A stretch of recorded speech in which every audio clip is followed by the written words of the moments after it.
Halo teman-teman, jadi pada video kali ini aku akan menampilkan tutorial membuat baut berukuran M30. Langkah pertama yaitu kita buka folder baru. Selanjutnya kita ketik units dan kita rubah menjadi milimeter. Setelah itu pada workspace rubah menjadi 3D modeling. Lalu pada bagian world dirubah menjadi front. Selanjutnya gunakan perintah rectangle untuk membuat objek 2D persegi sebagai dasar bodi baut.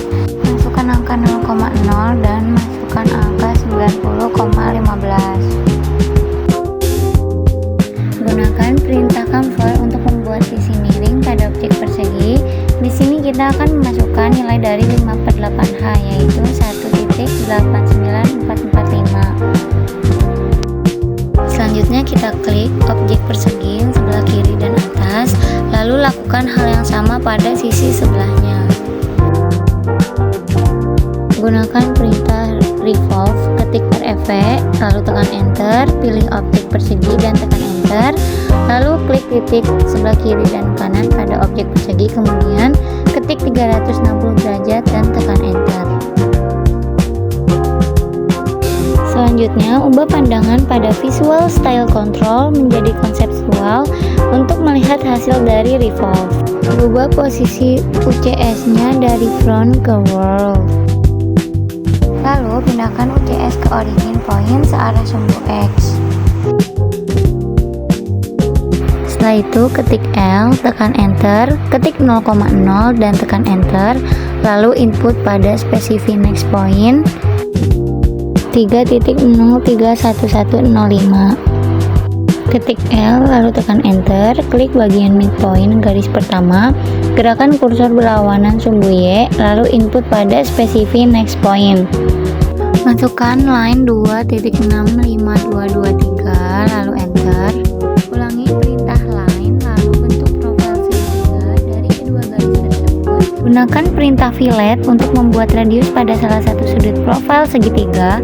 Masukkan angka 0.50519. Lalu join untuk membuat profil segitiga. Ketik J enter, pilih objek dan tekan enter, lalu hapus garis yang ada pada tengah segitiga. Selanjutnya kita akan membuat helix. Pertama ketik C lalu enter, masukkan angka 30 lalu tekan enter, lalu ketik helix lalu enter, lalu kita masukkan diameternya 15 dan kita masukkan pitch-nya yaitu 3,5. Angka dan disesuaikan dengan panjang baut yang kita bikin. Lalu kita pindahkan segitiga tersebut ke ujung helix. Lalu perintah sweep enter, pilih objek segitiganya, lalu enter, lalu alignment kita pilih 0, terus kita pilih helixnya, lalu kita enter. Jika sudah, langkah selanjutnya yaitu kita move helix ini ke kerangka baut yang tadi sudah kita bikin. Lalu kita cari titik tengahnya, kita klik di situ dan cek pada konseptual. Masukkan perintah subtract, lalu kita pilih objek yang dalam dan bagian helixnya kita klik, setelah itu kita enter. Langkah selanjutnya yaitu membuat kepala baut. Kita rubah tampilannya ke top, lalu kita klik C, enter, masukkan angka 53,1, kita enter, masukkan perintah polyline, lalu kita pilih bagiannya dan kita sesuaikan pada bentuk lingkaran tersebut. Lalu kita ulangi perintah circle, lalu kita sesuaikan dengan di dalam polygon. Masukkan perintah extrude, pilih bagian yang polygon ke bawah sejauh 19,3. Extrude kembali bagian circle yang di dalam polygon ke bawah, kita pilih taper angle, lalu kita masukkan angka -45. Selanjutnya kita masukkan perintah intersect, pilih objek, dan setelah itu kita rotate. Pindahkan kepada batang baut yang sudah kita bikin tadi di tengah-tengahnya atau pada midpoint.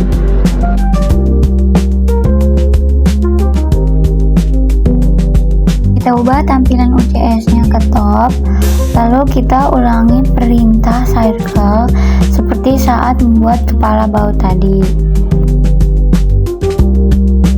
Kita rubah lagi tampilan UCS-nya ke SW isometrik agar lebih mudah, dan kita extrude bagian polyline tadi ke bawah sejauh 19,3.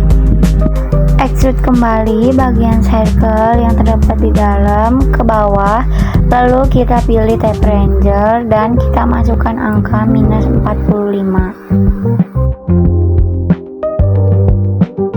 Kita rubah kembali tampilan dari SW isometrik ke right dan kita mirrorkan pada sisi kanan dan kirinya. Setelah itu kita masukkan perintah intersect dan pilih objeknya. Kita rubah kembali tampilannya menjadi SW isometrik, lalu bagian mur ini kita rotasi terlebih dahulu.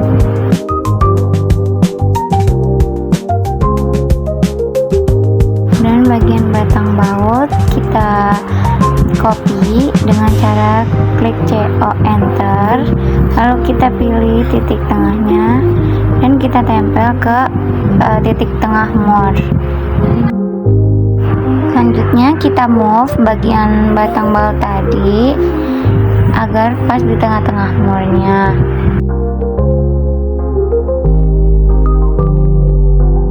Masukkan perintah subtract, lalu pilih objek dan enter. Selanjutnya kita rubah lagi ke konseptual dan kita ketik 3D orbit untuk melihat keliling dari baut dan mur tersebut. Langkah terakhir untuk melihat hasilnya, kita rubah dari konseptual menjadi realistik, dan ini dia hasilnya.